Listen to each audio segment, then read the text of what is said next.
This is for parents who feel very distant from their children or are becoming distant gradually. In other words, there is no bond, there is no warmth, there is no friendship in the relationship. It feels like living with a stranger in your own house who also eats your food. The cause of this distance could either be in the child and or the parent. In child, because maybe your child is naturally introverted, doesn't enjoy talking, sharing, or just going through adolescence where their need for interaction with parents is reduced. Or maybe your child is prone to dysfunctional behaviors like lying, aggression, high self-centeredness, low empathy, which can prevent the child from developing good relationships, not just with parents, but with people in general. Children can display some very difficult or nasty traits with no fault of parents. But here our focus is parents. What mistakes do parents make which lead to distance in the relationship with children? I'll discuss 4 common mistakes. I'll name them. First, intentional distance. Second, high busyness. Third, excessive negativity. And fourth, underestimation of child's ability and misperception of what's appropriate. I'll explain them one by one and discuss how to avoid these. First, intentional distance. Before I talk about this, let me tell you about the spectrum of friendship and authority. On left end, there's the extremely friendly parent who is permissive, acts like there's no hierarchy, and treats the children like they are pretty much equals. On the right end, there's the authoritarian parent who is strict and controlling, believes parents are higher in hierarchy and it cannot be an equal relationship. This even maps onto the political left and right. Left rooting for equality and a right rooting for hierarchy. What is your ideal parenting style? Friendly or authoritarian? It's usually not black or white for anybody. It's often on a spectrum, like with a bit of both. For example, 30% friendly, 70% authority, or vice versa. In this first point, I'm talking about people who are right-leaning, the authoritarian ones. They make 2 common mistakes. First, some of them go too far right on the spectrum, like 95% authority, 5% friendly or neutral. They start believing that the ideal home is where a child completely follows the rules of the house, cannot question parents, has to respect them unconditionally, and to a certain extent should even fear the parents. These parents end up in this extreme position. Second mistake is, to maintain this position, they use distance as a tool, which is why I call it intentional distance. They believe that distance is necessary to maintain fear, discipline, respect.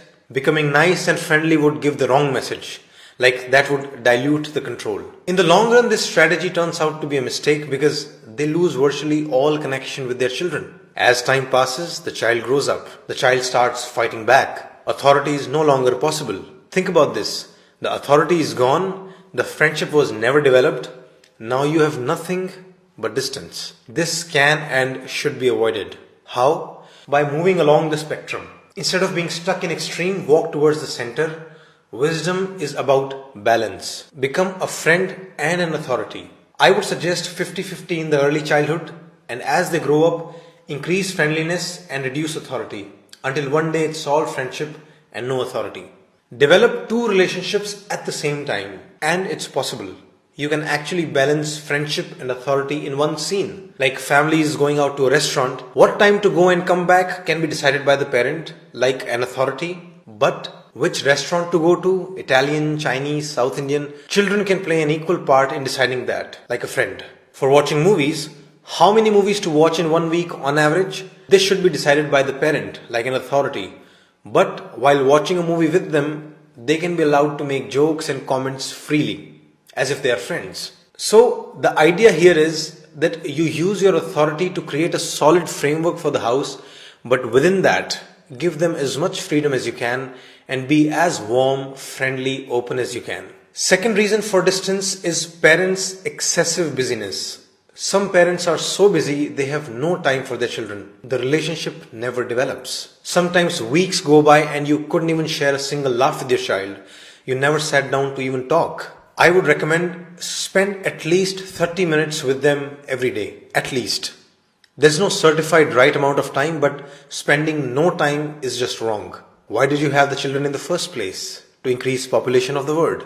Even if you're traveling, call them. Preferably video call them. Overall, 30 minutes for your spouse and 30 minutes for your children should be like the bare minimum. If you can't handle that, starting a family might not be a good idea for you. No matter what your goals are in life, no matter how busy you are with your career, taking an hour overall for your partner and children every day is an absolute must. You can go more than an hour if your life allows. That'll be even better. And of course, there will be exceptions. Once in a while you might miss, but as a general rule, it's very crucial. If you don't give your children enough time, you are depriving them of a secure attachment, and it can actually negatively affect their happiness and health. So literally put this on your calendar, your to-do list. Talk to kids from 9:30 to 10 p.m. or something and give them your complete attention. Third reason for distance is that some parents are very negative or harsh towards children. Like while in the first point, distance was intentional to maintain authority, here, distance is just a side effect of a parent's unwise, negative, irrational behavior. The relationship is filled with negativity and the children just hate the idea of even sitting with the parent. So what to do? Make sure that there is a steady dose of positivity and warmth. In fact, neutral and positive interactions should make up the majority part of the relationship. Think of your last 10 interactions with your child. What were they like? If the answer is, oh, I asked them about homework, I scolded them for staying up too late, I asked them to finish their meal in time and get back to study, I asked them to stop watching TV, I asked them again about homework, etc. Where is the happiness? Where is the fun? Of course, there's going to be distance. So create positive moments frequently. Even if you have to achieve this mechanically, like this Friday evening, I'll just sit with my daughter and just share this joke. Good. Plan it, do it. Even if it feels like crossing off items from your to-do list, do it. No excuses. Without positive experiences and memories, there will be distance. Fourth and last reason that I'm going to discuss today, which causes distance, is underestimation of a child's ability and misperception of what's appropriate for talks. So many parents have nothing to talk about with their child. One reason is that they have this very limiting idea that, oh, they're just children or teenagers. We can't talk to them about mature stuff. They can't handle complex information. Wrong. There is no exact limit, but roughly once they cross the age of 9-10, you can talk to them about any topic. Any. Maybe even before. I'll mention a few examples of some so-called mature or complex topics which you can easily talk about even with your 10-year-old. You had a financial loss recently and now the family is struggling. You had an ugly fight with your husband last night. Why? What is LGBTQIA community? Reasons why you don't talk to your own brother. Why girls have periods. Your favorite cousin cheated on his wife and why cheating is frowned upon in society. What happens after death? Among your 5 friends, which ones do you like, which ones you don't, and why? Whether God exists or not. How your first business failed. How you also hated studying as a child. Why you vote for a particular political party or why you don't vote at all. That your college friend had an unwanted pregnancy because they didn't use contraceptives. Anything. The more transparent and open you can be, the better. Do not protect them from your adult talk. You can and should talk about everything. You'll be surprised to know how mature little children can be over so-called adult topics. And let me tell you, if you hear what they're already talking about with their friends, you'll probably never doubt their ability to handle adult stuff. So open the gates of all kinds of topics, have diverse conversations with them, and you often won't even have to make extra effort for this. Most children are naturally curious. They'll ask weird questions as they grow.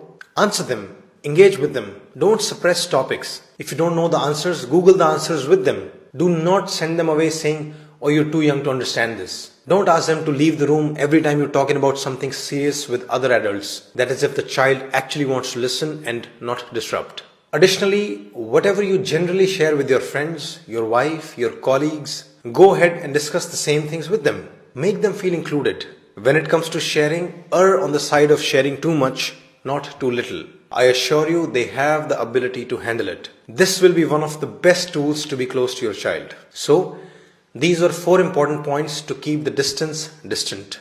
Let me know in the comments, on a scale of 0 to 10, how emotionally close do you feel with your child? Also write the mistakes you or your partner might be making which are keeping the child distant.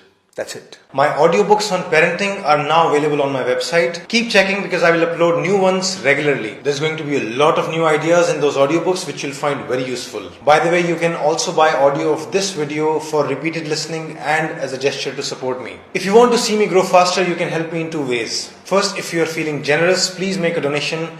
I'll use it to hire video makers and researchers. Second, do like my Facebook page, subscribe to my YouTube channel, and press the bell icon for notification. Please do it right now. If you need counseling for yourself, for your child, or for your relationship, you should book appointments with me. To book an appointment, please go directly to my website page, sridharlifeschool.com/counsel, and fill the application form there. Just to inform, I get a lot of inquiries for counseling.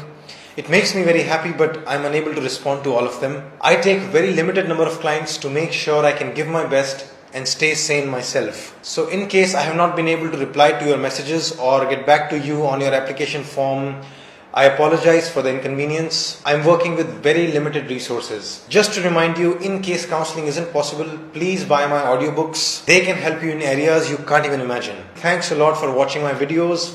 You are giving me your time. That's the best gift. I really am very grateful.